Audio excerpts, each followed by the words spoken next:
I'm Simon, I'm the woodwind teacher here at Morpeth School, and today I'm going to give you your very first lesson on playing the flute.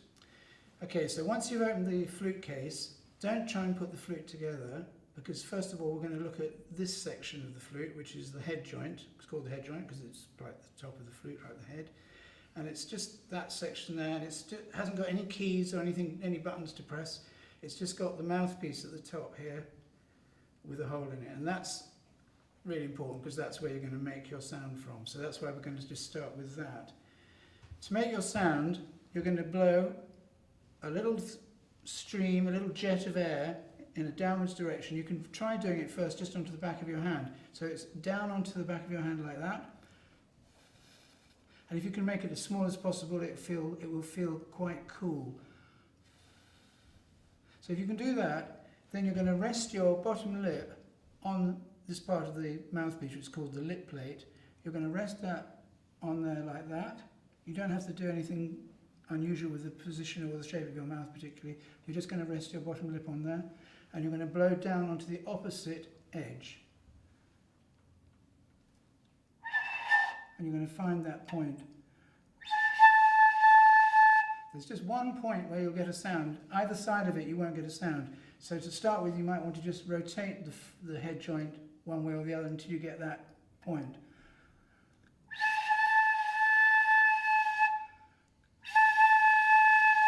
So just to repeat that, I'm resting my bottom lip on this side, but I'm blowing a jet of air down onto the opposite edge.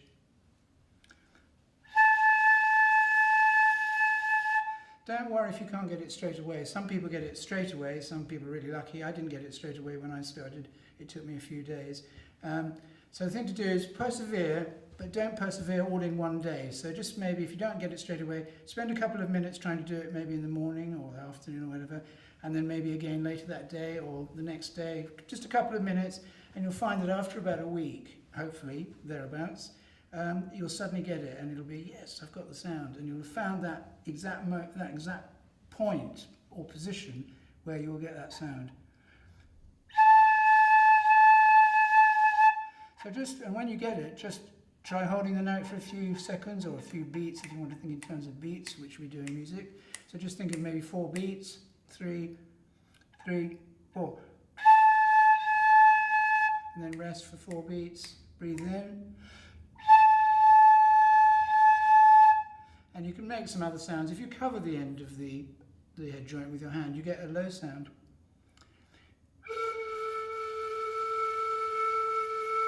You can even make up some music just using that.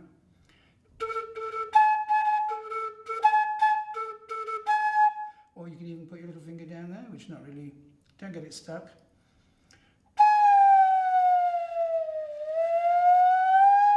So you can play around with that. Just different things you can do with that initial sound. If you can do that, we can then look at the next technique that you'll need on the flute, which is called tonguing, which is how we start the note with a clean start. And the way you do that is to imagine you're saying the letter D or T or somewhere in between, and so as if you were just going, well, I'll just demonstrate. So just using my tongue, as I say, making this a sound like a D, or a shape like a D, not a sound like a D, a shape like a D.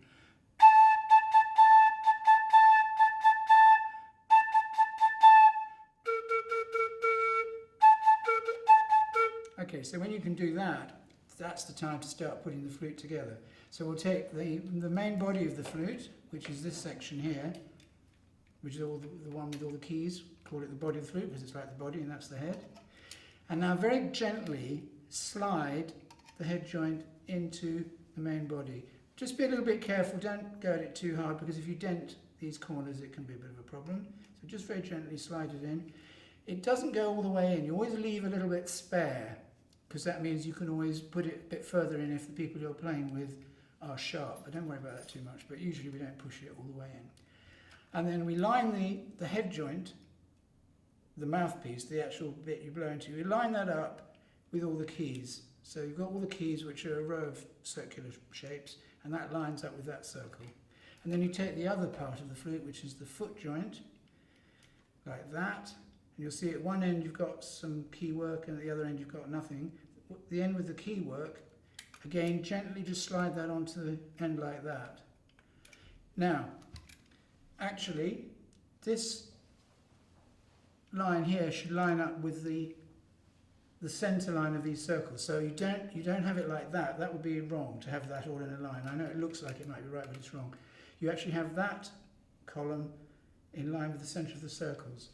Then, how to hold the flute. You take your left hand and you rest the flute about pretty much exactly halfway down on that knuckle, like that. So you're resting the flute like that, and it's quite nicely balanced, so you can hold it like that. And then your right hand, with your palm facing downwards, comes down onto the top of the flute. So you've got your left hand underneath and your right hand on top. Okay? So now, let's see if we can take it to the next step.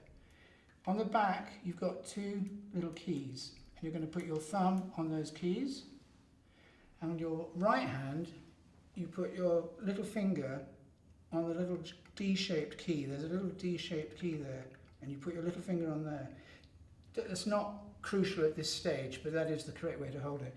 So you're now supporting the flute with your thumb on the back, your thumb underneath, your little finger on that little D-shaped key, and we're going to start with the easiest note to start with, which is a B.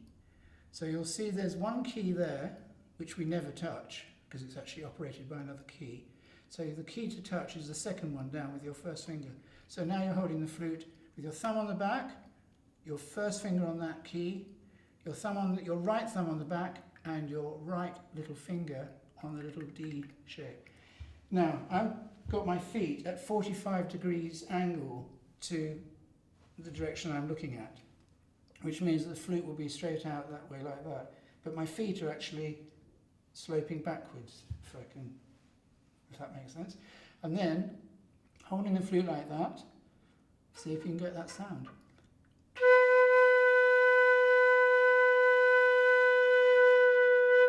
So that's your first note, B. And if you're used to seeing music written down on staves, on the 5 lines that we write music on, B is the center line of the 5 lines. So that's the first note we learn on the flute, because it's the easiest one to start with. You remember me saying earlier about the tonguing. We can make a rhythm on that note by tonguing the note.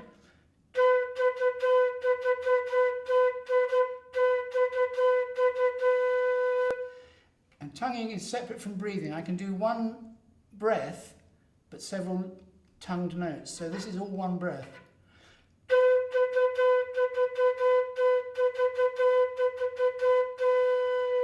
So I'm separating those notes by tonguing them, not by breathing in. It's one exhalation, but I'm using my tongue to separate the notes. So that's the first stage in playing the flute. Okay, see how you get on.